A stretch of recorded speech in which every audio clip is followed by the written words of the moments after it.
విజయవాడలో AP CM Chandrababu మాట్లాడుతున్నారు. Live లో చూద్దాం. ఎంప్లాయ్మెంట్ ఇన్పుట్ సబ్సిడీకి 14,692 కోట్లు రిలీజ్ చేయడం జరిగింది. అదే మాదిరిగా ఈరోజు ఎక్కడ కూడా త్రాగునీటి సమస్య లేకుండా అన్ని విధాల ఎవ్రీడే అవసరమైన నీళ్లు విలేజ్లో సరఫరా చేయాలని చెప్పాం. 850 గ్రామాలకి ట్యాంకర్ ద్వారా నీళ్లు ఇవ్వడం కాకుండా ఎక్కడా ఇబ్బంది లేకుండా చూస్తున్నాం.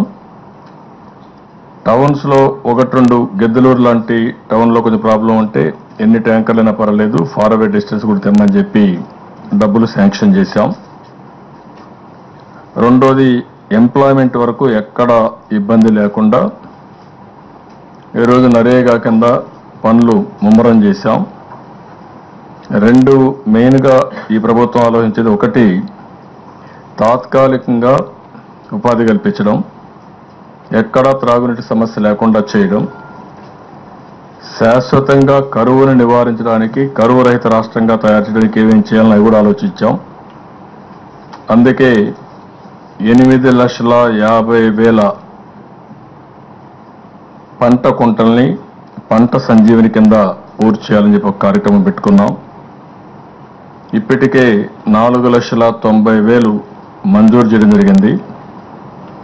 ఇందులో 1,56,000 పూర్తి చేశాం. మిగిలినటన్నీ కూడా పూర్తి చేయడం కోసం ముందుకు పోతున్నాం. మామూలుగా 160 రూపాయలుండే దినసరి కూలీ 194 రూపాయలు చేశాం. ఈ సమ్మర్ కాబట్టి ఎక్కువ ఎండాకాలం ఎండల తీవ్రతను బట్టి 50% అదనంగా ఇస్తున్నాం.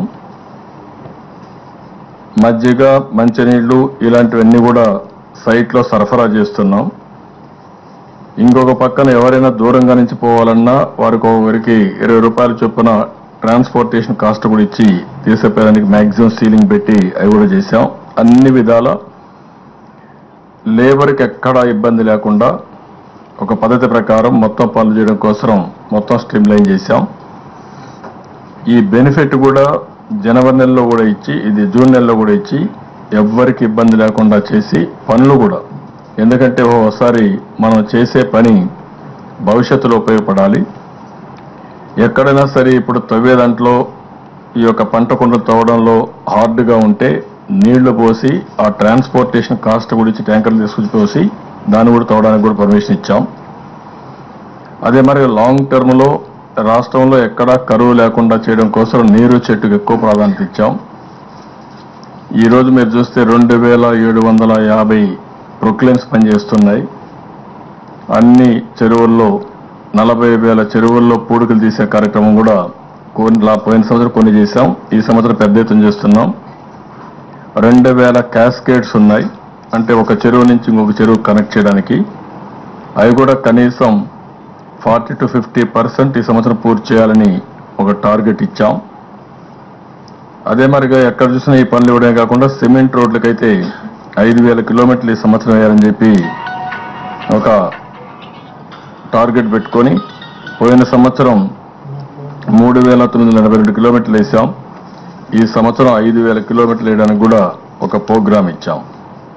అంటే మొత్తం కూడా ఎక్కడ కూడా ఇబ్బంది లేకుండా ఈరోజు కరువు పనుల్ని సమర్థవంతంగా ఎదుర్కోవడానికి, కడకు ఎండ తీవ్రతను బట్టి ఎక్కడన్నా చనిపోయే పరిస్థితి వస్తే దాన్ని కూడా ఏ విధంగా ఎదుర్కోవాలో 39 కోట్లు ఇచ్చి అన్ని విధాల కార్యక్రమాలు కూడా స్ట్రీమ్ లైన్ చేశాం. మళ్ళీ గవర్నమెంట్లో ఉండే మినిస్టర్స్ అందరినీ జిల్లాల్లో ఎక్కువ తిరగడం, జిల్లాల్లో తిరిగి ఎక్కడికక్కడ సమీక్షలు చేసుకుంటూ ఎవ్వరికి ఇబ్బంది లేకుండా చేసే విధంగా ఈ కార్యక్రమానికి కూడా శ్రీకారం చుట్టాం. ఇంకొక పక్కన మీకు ఇంకా అడిషనల్ డీటెయిల్స్ కావాలంటే కూడా department is prepare to provide for you. ఇంకొక పక్కన ఒక హిస్టారికల్ డెసిషన్, ఏదైతే జూన్ 2014లో రైతు రుణ విముక్తి కింద ఆమోదించి ఆగస్టు 2014లో దానికి గైడ్ లైన్స్ కూడా ఇష్యూ చేశాం. అదే మాదిరిగా ఈరోజు జనవరిలో 2016లో ఉద్యానవన పంటలకు కూడా పరిగణలో తీసుకుని దానికి కూడా గైడ్ లైన్స్ కూడా ఇష్యూ చేశాం. ఇది ఇష్యూ చేసిన తర్వాత ఈరోజు చూస్తే మొత్తం రైతు లోన్ రిడమ్షన్ కోసం ఇచ్చిన ఖాతాలు చూస్తే 54,98,000, దగ్గర దగ్గర 55 లక్షలు. అదే మరి సన్న మరియు చిన్నకారు రైతుల ఖాతాలు చూస్తే 46,82,000. లబ్ధి పొందిన రైతులు ఒక 2 అకౌంట్స్ ఉంటాయి, అవన్నీ చూస్తే 35,41,000. అదే మరి కుటుంబాలు చూస్తే దగ్గర దగ్గర 30 లక్షల కుటుంబాలు, 29,71,000 కుటుంబాలు. 50,000 రూపాయలు వన్ టైం సెటిల్మెంట్ తీసుకున్న వాళ్ళు చూస్తే 22,41,000 మందికి వన్ టైం సెటిల్మెంట్ కింద మొత్తం లోన్ను రుణ విముక్తి చేశాం. ఎస్టీ ఎస్టీ రైతులు 4,80,000 మందికి బెనిఫిట్ వచ్చింది. మొదటి విడత ఇచ్చిన డబ్బులు చూస్తే 7,565 కోట్లు ఇచ్చాం. ఓటీఎస్ కింద వన్ టైం సెటిల్మెంట్ కింద ఇచ్చింది 4,509 కోట్ల రూపాయలు ఇచ్చాం. ఈరోజు ఉద్యానవనం యొక్క రైతులు హార్టికల్చర్ ఫార్మర్స్ చూస్తే 2,23,000 మంది ఎస్టాబ్లిష్ అయ్యారు. దానివల్ల డూప్లికేషన్స్ లేకుంటే ఏదైనా ఉంటే ముందు తీసుకున్న వాళ్ళని తీసేస్తే 1,60,000 మందికి దీనివల్ల బెనిఫిట్ వస్తుంది. మొత్తం వీళ్ళకి ఇచ్చిన డబ్బులు 384,47 రూపాయలు ఈరోజు వాళ్ళకి రిలీజ్ చేస్తున్నాం. అదే మరిగా ఈరోజు మొత్తం మీరు చూస్తే ఒకసారి బ్రాడ్గా ఉద్యానవనానికి 384,47 మొత్తం ఇవన్నీ కూడా చూసినప్పుడు total amount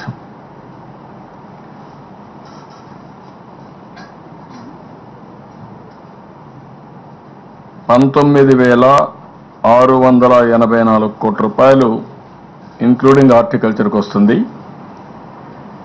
interest amount 10% pay చేస్తున్నాం ఎప్పటికప్పుడు.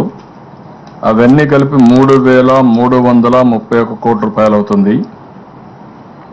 మొత్తం రుణ విముక్తి కింద 23,015 కోట్ల రూపాయలు ప్రభుత్వం నెట్గా పే చేస్తుంది రాబోయే 3 ఏళ్లలో. 23,500 కోట్లు టోటల్ అమౌంట్. సెకండ్ ఇన్స్టాల్మెంట్ 3,300 కోట్ల రూపాయలు రెండో ఇన్స్టాల్మెంట్ ఈ నెలలోనే పే చేస్తున్నాం. అదే మరిగా ఈరోజు చూస్తే హార్టికల్చర్ది 7వ తారీఖున మొత్తం రిలీజ్ చేస్తున్నాం 1,60,000 మందికి. అందులో హార్టికల్చర్ది 384.47 కోట్లు. ఫేజ్ 4లో ఈ మధ్య కంప్లైంట్లు వచ్చాయి.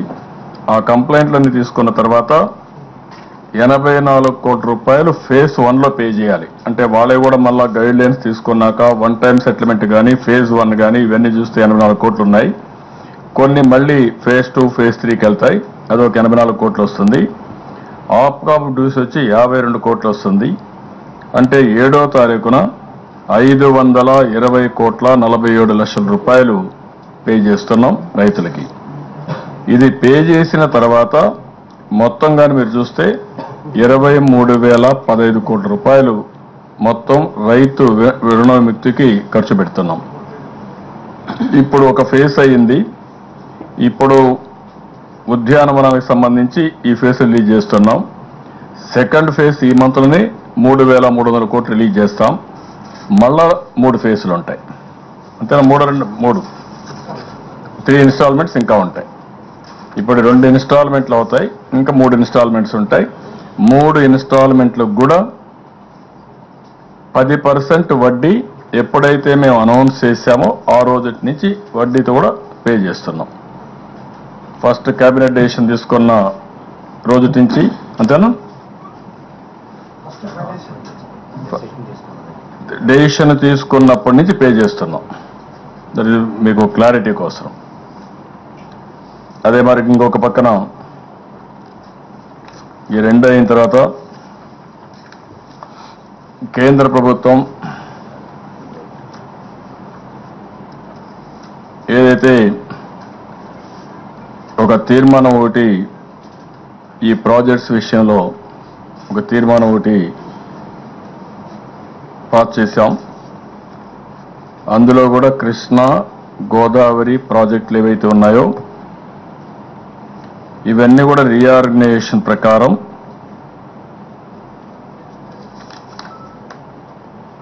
ఈరోజు బోర్డు వేయాలి. ఆ బోర్డులో అఫెక్స్ కౌన్సిల్లో డిస్కస్ చేయాలి.